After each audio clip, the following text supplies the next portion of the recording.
जमुना नाम की एक औरत गांव में रहा करती थी। उसकी 2 बेटियां थीं, सीता और गीता। सीता हमेशा अपनी माँ की मदद किया करती थी, कोई शैतानी नहीं करती थी, और उधर गीता हमेशा शैतानी करती और अपनी माँ को परेशान किया करती थी। मगर दोनों हमेशा खुश रहती थीं और अपने घर में अपनी माँ की हर बात को मानती थीं। एक दिन एक छोटा सा बिल्ली का बच्चा उनके घर के अंदर आ गया। गीता ने कहा, अरे माँ, देखो कितना प्यारा बच्चा है। माँ, इसे हम घर में रख लेते हैं ना, इसे पाल लेते हैं, कितना प्यारा है। माँ और बेटी छोटे से बिल्ली के बच्चे के साथ खेलने लगे, मगर सीता को तो कहीं भी बिल्ली का बच्चा नजर ही नहीं आ रहा था। वो बिल्ली का बच्चा उसे एक राजकुमारी दिखाई दे रहा था। कहाँ है बिल्ली का बच्चा? मुझे तो यहाँ बहुत सुंदर राजकुमारी दिख रही हैं। आप कौन हैं? आप यहाँ क्या कर रही हैं? सीता बहुत हैरान थी कि आखिर ऐसा हो क्यों रहा है। तभी गीता कहती है, माँ, मान जाओ ना, इसे पाल लेते हैं, कितनी प्यारी बिल्ली है। हाँ हाँ ठीक है, पाल ले, मगर इसका ख्याल अच्छे से रखना, किसी जीव को दुख नहीं देना चाहिए।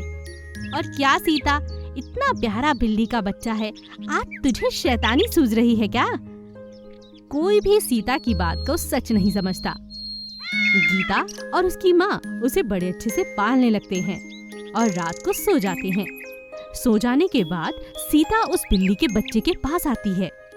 मुझे अब एक परी नजर आ रही हैं, बताइए आप कौन हैं? वो सच में बिल्ली का बच्चा नहीं, एक परी होती है। परी सीता से कहती है, आपने मुझे पहचाना है, आपके हाथों में ही मेरा जीवन है।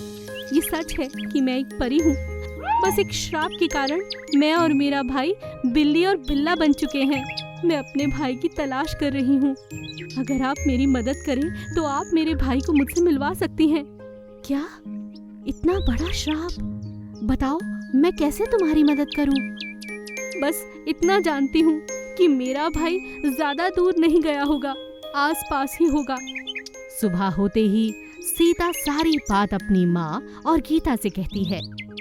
दोनों हैरान रह जाते हैं, मगर सीता कभी झूठ नहीं बोलती थी, इसीलिए उसकी माँ ने कहा, हाँ, जरूर ये बिल्ली सच में परेशान है।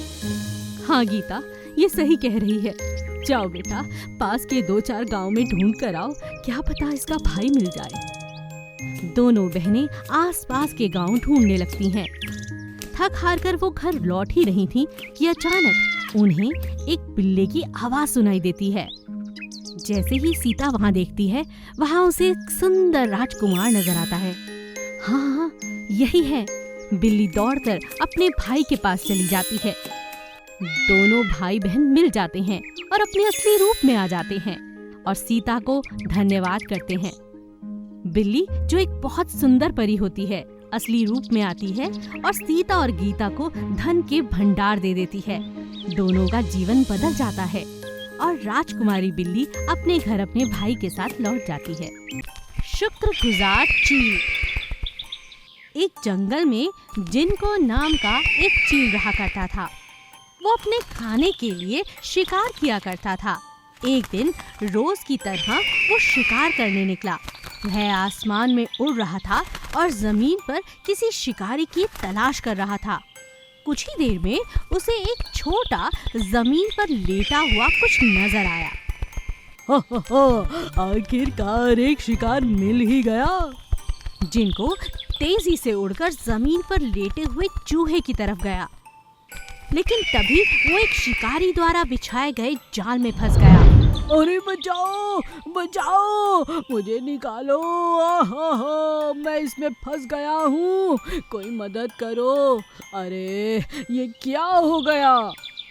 शिकारी जिनको को अपने जाल में देख बहुत ज्यादा खुश हो जाता है। आ गया ना जाल में, मजा आ गया, अब इसे ले चलूंगा अपने साथ। मुझे छोड़ दो, मुझे छोड़ दो, ये शिकारी, मुझे छोड़ दो। मैं वादा करता हूँ, तुम्हें जब भी जरूरत पड़ेगी मैं तुम्हारी मदद करूँगा, बस आज मुझे छोड़ दो। शिकारी को जिनको की बात सुन उस पर दया आई और उसे जाल से निकालकर आसमान में उड़ने के लिए छोड़ दिया। एक दिन शिकारी एक कच्ची दीवार के नीचे बैठा खाना खा रहा था। जिनको ने उस शिकारी को दोबारा से देख लिया। ओह नहीं नहीं, ये दीवार तो टूटने ही वाली है। मुझे शिकारी को बचाना होगा। आखिर इसने भी मेरी जान बचाई थी। जिनको उड़ते हुए शिकारी के पास गया और उसका खाना चुराकर वहां से भाग गया। शिकारी जिनको के पीछे पीछे भागने लगा और ऐसा करते हुए वो काफी दूर तक आ गया। पीछे से कच्ची दीवार टूटकर गिर गई। अरे ओ मेरे खाना चोर, छोड़ मेरे खाने को। जिनको ने फिर शिकारी का खाना के नीचे आराम से रख दिया और वहां से चला गया। शिकारी ने अपना खाना उठाया और पीछे को टूटी हुई दीवार की तरफ देखा और सारी बात उसकी समझ में आ गई। अरे यही चील थी, उसी ने मेरी जान बचाई है। यदि मैं उस दीवार के नीचे बैठा रहता तो आज तो जिंदा बचना बहुत मुश्किल था। ओह समझ गया, कर भला तो हो भला। उस दिन इस चील की जान बख्शकर मैंने एक अच्छा पुण्य कमाया था और आज इस चील ने मेरी जान बचा ली। इस तरह जिनको ने अपना वादा निभाया और शिकारी की जान बचाई। मछली रानी का तेल चोर को सबक। चंद्रनगर में सोनू नाम का एक आदमी रहा करता था। चोरी करना उसका पेशा था, लेकिन कोरोना महामारी के कारण उसका चोरी करना और चोरी का सामान बेचना मुश्किल होता जा रहा था। क्या करूं? इतना सारा सामान पड़ा है लेकिन बिक ही नहीं रहा। कैसे धंधा चलेगा? कुछ और चोरी करने के बारे में जरूर सोचना पड़ेगा। ओह क्या करूं? तभी वो न्यूज में देखता है कि पेट्रोल डीजल के दाम बहुत जल्द बढ़ने वाले हैं। यह सुनकर उसे एक आइडिया आता है और वह पेट्रोल चोरी करने के बारे में सोच लेता है। हाँ ये ठीक रहेगा। सोनू अब रात को गली मोहल्लों में खड़ी गाड़ियों का पेट्रोल चोरी करना शुरू कर देता है और अपने संपर्कों द्वारा उसे सस्ते दाम में बेचना भी। लोग भी सस्ता पेट्रोल जानकर उसे खरीदने लगते हैं और उसका पेट्रोल चोरी का धंधा चल निकलता है। अब वो सोचता है कि क्यों ना कुछ बड़ा किया जाए और सीधा पेट्रोल पंप के पेट्रोल टैंकों से ही चोरी की जाए। लेकिन ये कैसे करूं? तभी वहाँ एक अंग्रेजी मूवी पिक्चर चल रही होती है। एक मछली की मदद से पानी के अंदर पाइप डाला जा रहा था। यह देखकर उसके मन में भी एक आइडिया आ जाता है और तभी वो 2 जिंदा छोटी मछलियाँ खरीद कर ले आता है और उन्हें पानी की जगह पेट्रोल के टैंक में रखना शुरू करता है। मछलियाँ पेट्रोल के टैंक में ही बड़ी हो जाती हैं और उन्हें पेट्रोल की आदत हो जाती है। अब सोनू उन्हें पेट्रोल के टैंक के अंदर पाइप ले जाना सिखाता है। जल्दी ही सोनू मछलियों को सब कुछ सिखा देता है, ट्रेन कर देता है और फिर बड़े बड़े पेट्रोल के स्टोरेज टैंक पर मछलियों को चुपचाप डालकर उस पाइप के जरिए तेल खींचने लगता है। सभी लोग परेशान थे कि पेट्रोल चोरी तो हो रहा है लेकिन चोर कहाँ है। और सोनू से पेट्रोल लेने वाले लोग कुछ नहीं कह पा रहे थे क्योंकि उन्हें सस्ते में पेट्रोल जो मिल रहा था। इस धंधे में दोनों का बहुत फायदा हो रहा था, लेकिन मछलियाँ पेट्रोल में रहकर बहुत परेशान हो चुकी थी। बहन मैं तो परेशान हो गई हूँ, पता नहीं अब हमें कब साफ पानी मिलेगा।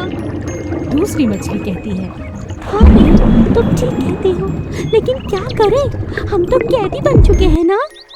एक दिन बहुत तेज बारिश होती है और पास ही नदी का पानी पूरे गांव में फैल जाता है। सोनू अपनी मछलियों को लेकर पेट्रोल के टैंक के पास जाता है तो वहाँ भी पूरा पानी भरा होता है। सोनू मछलियों को टैंक में डालता है, तभी मछलियों को वहाँ पर नदी की कुछ मछलियाँ दिखाई देती हैं। उन्हें देखकर वो बहुत खुश हो जाती हैं। लेकिन मछलियों की हालत देखकर मछली रानी पूछती है, तुम दोनों की ये हालत कैसे हुई और तुम तो पेट्रोल में डूबी हुई हो, बात क्या है? मछलियाँ रानी मछली को सारी बात बताती हैं। दोनों की बात सुनकर रानी मछली अपनी पिराना मछली की फौज को बुलाती है और जैसे ही सोनू तेल चोरी करने के बाद मछलियों को लेने के लिए आता है, सभी मछलियाँ उस पर धावा बोल देती हैं। उसके पैरों को काटने लगती हैं और उसकी पाइप को भी काट डालती हैं। सोनू बचाओ बचाओ चिल्लाता हुआ भागने लगता है और दोनों मछलियाँ रानी मछली का शुक्रिया अदा करती हैं और उनके साथ वापस चली जाती हैं। सोनू को चिल्लाता देख लोग इकट्ठा हो जाते हैं, उसे बचाने के लिए अस्पताल लेकर जाते हैं। पुलिस बहुत जल्द सोनू को पकड़ती है और जेल में डाल देती है। एक सफेद रंग का कबूतर जो बहुत ही सुंदर था, गांव के एक लाला ने उसे अपने पिंजरे में बंद करके रखा हुआ था। कबूतर के 4 अंडे थे, बहुत जल्द उनके बच्चे होने वाले थे। कौवे को कबूतर बहुत प्यारा लगता था, इसीलिए अक्सर कौवा उसके पास आकर बातें करने लगता था। कैसे हो भाई? पिंजरे के अंदर जिंदगी कैसी चल रही है? मैं ठीक हूँ, बस अब तो बच्चों के आने का इंतजार है।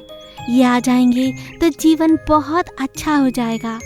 वैसे इस पिंजरे में बहुत दम घुटता है, बाहर घूमने का बहुत दिल करता है, लेकिन मेरे लाला बहुत अच्छे हैं, मेरा बहुत ख्याल रखते हैं। और तुम सुनाओ, कैसे हो? कौवा कहता है, हाँ मैं भी ठीक हूँ, बस तुम्हें देखकर मन हुआ तुमसे बात कर लूँ। आजकल जितने भी खूबसूरत पक्षी हैं, हर कोई उन्हें पकड़कर पिंजरे में बंद कर देता है, सिवाय हम कौवों को छोड़कर। जानते हो, हमारे इस काले रंग का यही फायदा है कि हमें कोई पकड़कर बांधना नहीं चाहता। और तुम तो जानते हो हमारी आवाज़ कितनी सुरीली है। इतना काएं काएं करेंगे कि घर में काम करना मुश्किल हो जाएगा, इसीलिए हमें कोई नहीं मानता। और तुम्हें देखो, तुम कितने प्यारे, कितने खूबसूरत हो। तुम्हारी आंखें किसी को भी मोहित कर सकती हैं, इसीलिए ये खूबसूरती तुम्हें इस पिंजरे में ले आई है दोस्त। हाँ, ये तो तुम सही कहते हो, लेकिन क्या करें, खुद खाना ढूंढने में बहुत मेहनत लगती है ना। यहाँ लाला जी सुबह शाम खुद ही खाना दे देते हैं। अच्छा, अब मैं चलता हूँ, कल फिर मिलेंगे। अब कबूतर की कौवे से इतनी अच्छी दोस्ती हो गई थी कि जब तक कौवा ना आता, कबूतर उसकी राह देखता रहता। एक दिन जब कौवा आया और उसने कबूतर से कहा, क्या बात है, क्या सोच रहे हो दोस्त? आज तुम्हें आने में बहुत देर हो गई ना। हाँ हाँ, जरा दूर निकल गया था। इतना उड़ा कि थक गया, फिर सोचा जल्दी से जाकर तुमसे मिल लूं।